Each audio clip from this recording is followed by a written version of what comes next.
Pemirsa, kemacetan panjang yang terjadi di Tanjung Priok akibat antrean ribuan truk yang akan melakukan aktivitas bongkar muat di Pelabuhan Tanjung Priok. Polisi menyebut jika biasanya truk yang masuk berjumlah 3.000, pada Kamis kemarin truk yang masuk jumlahnya mencapai 4.500. Ayo Bang, maju Bang.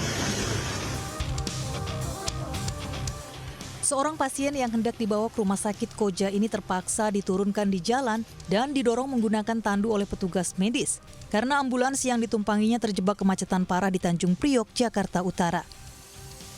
Peristiwa ini terjadi di jalur lambat dekat gerbang tol Koja Barat. Tak hanya ambulans terjebak kemacetan, perjalanan rangkaian kereta barang juga harus terhenti. Karena jalur kereta dari pelabuhan menuju stasiun Tanjung Priok terhalang rombongan truk trailer yang hendak masuk pelabuhan. Kemacetan panjang hingga berkilo-kilometer sepanjang hari Kamis terjadi akibat tingginya aktivitas bongkar muat di Pelabuhan Tanjung Priok.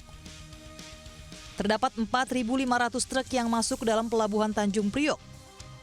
Padahal normalnya hanya berjumlah sekitar 2.500 truk. Berapa jam kalau ke pelabuhan? 20 menit. 20 menit. Kemarin 10 jam tuh. Itu kenapa sih Pak macetnya? Dari pelabuhan, dari Priok. Oh, dari pelabuhan itu ada masalah tuh. Banyak yang masuk kapal. Hingga Jumat malam lalu lintas di perempatan Jalan Yosudarso menuju Cilincing, Jakarta Utara masih padat. Hal ini disebabkan penambahan volume bongkar muat di pelabuhan NCPT 1 lantaran ada 3 kapal yang berlabuh di luar jadwal. Serta masih adanya antrian truk kontainer yang ingin masuk maupun keluar pelabuhan untuk melakukan proses bongkar muat peti kemas. Dari Jakarta, Tim Liputan iNews melaporkan. Kita beralih ke informasi lainnya. Paula Verhoeven melapor ke Komisi Yudisial usai adanya putusan cerai dari Baim Wong. Paula menuding 3 hakim melakukan pelanggaran etik dalam proses cerainya. Paula Verhoeven mengajukan aduan ke kantor Komisi Yudisial atas dugaan pelanggaran kode etik yang dilakukan Majelis Hakim Pengadilan Agama Jakarta Selatan usai mengeluarkan putusan cerainya dengan Baim Wong. Paula merasa dirugikan atas sederet poin yang disampaikan hakim dalam putusan tersebut dan kembali membantah tuduhan perselingkuhan dari Baim Wong maupun pada putusan cerainya. Paula mengklaim aduan ini sebagai upayanya dalam mencari keadilan demi kebaikan sang buah hati. Perkataan saya, perlakuan saya di akhirat, dan ini saya lakukan demi menjaga mentalitas anak-anak saya yang masih kecil yang nantinya mereka beranjak dewasa bisa mengakses semua berita tentang ibunya. Dan saya harap di sini saya berdiri untuk seorang ibu yang melindungi anak-anak saya. Unjuk rasa mahasiswa dan tokoh agama menuntut penutupan tempat hiburan berjalan ricuh di Sidrap, Sulawesi Selatan. Demo digelar setelah viral aksi DJ Natalie Holscher yang bertabur uang saweran.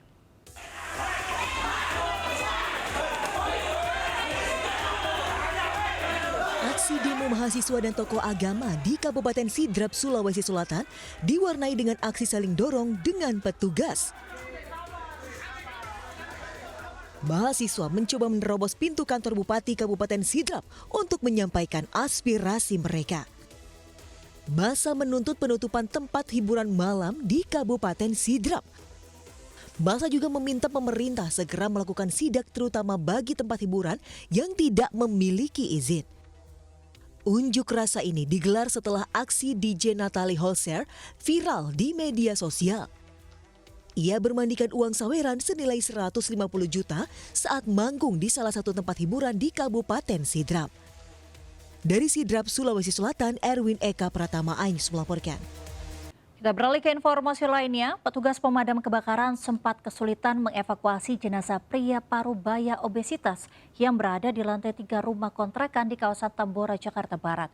Petugas pun mengevakuasi jenazah menggunakan tali dan tandu dari lantai 3 rumah.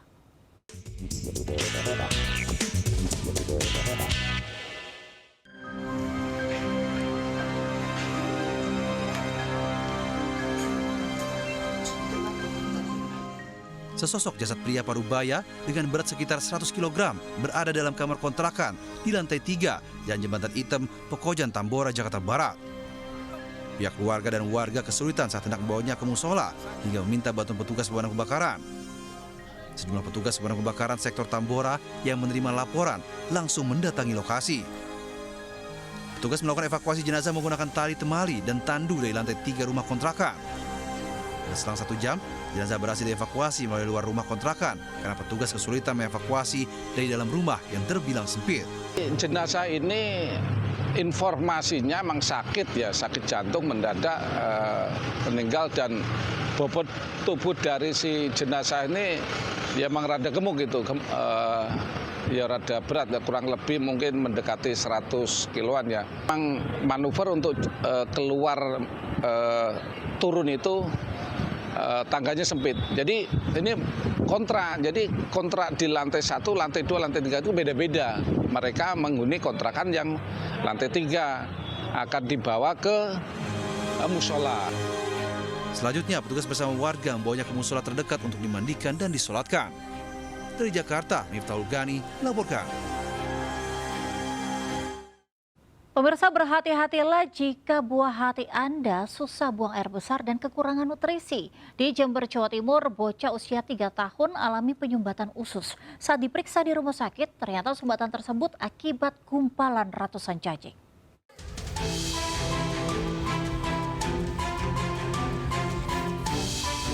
Dokter bedah anak Rumah Sakit Dr. Subandi Jember baru-baru ini mengoperasi anak laki-laki berusia 3 tahun karena penyumbatan usus.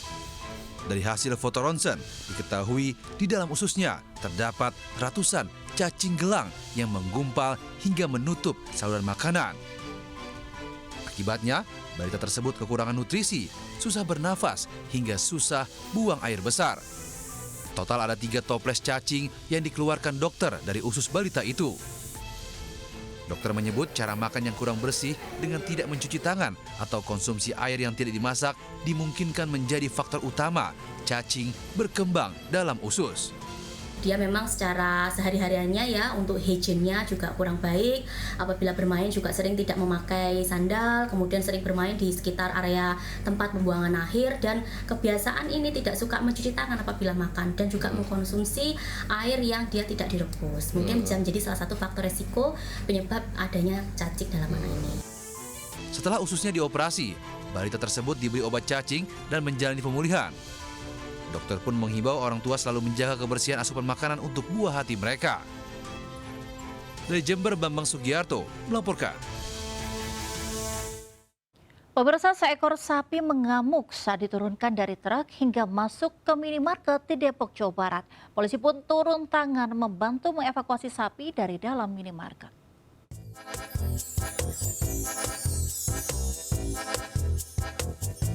Seekor sapi masuk ke dalam minimarket di Jalan Raya RTM, Cimanggis, Kota Depok, Jawa Barat. Ia masuk saat pintu terbuka ketika ada pelanggan yang hendak keluar.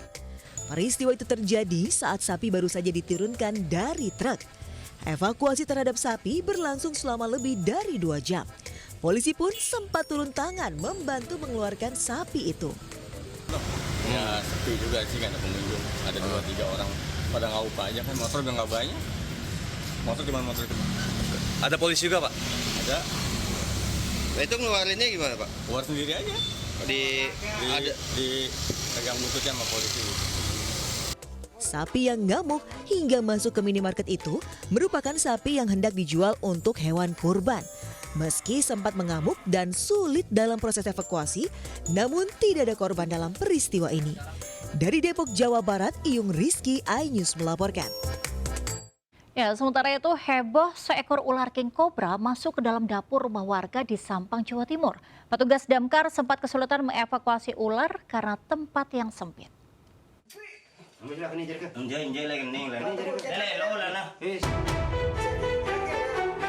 Warga digegerkan dengan kemunculan ular jenis king cobra di sebuah dapur rumah di Kelurahan Karangdalam, Kabupaten Sampang, Jawa Timur.